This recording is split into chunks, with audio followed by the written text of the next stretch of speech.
Putri Ayudhya putuskan berhenti makan daging merah sejak main film horor. Hal mistis ini jadi alasan. Aktris Putri Ayudhya memutuskan untuk tidak makan daging merah lagi setelah dirinya jalani syuting film horor Tumbal Kanjeng Iblis. Diakui Ayu sebetulnya sudah dia lakukan cukup lama mulai mengurangi konsumsi daging merah. Akan tetapi, ia semakin memantapkan niatnya itu setelah selesai syuting. Bukan tanpa alasan, ia memutuskan untuk berhenti makan daging merah. Rupanya, ada alasan mistis yang membuatnya memutuskan berhenti makan daging merah. Ayu mempercayai kabar bahwa darah dan daging binatang bisa membuat roh masuk ke tubuhnya. Rupanya selama proses syuting, Putri Ayudhya mendapat banyak pengalaman horor yang menyita emosinya hingga membuatnya sedikit trauma.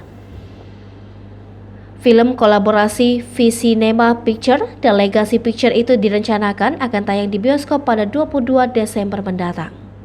Hai pemirsa Sri Popo TV, jangan lupa komen, like, dan subscribe, serta tonton terus berita-berita terupdate lainnya ya.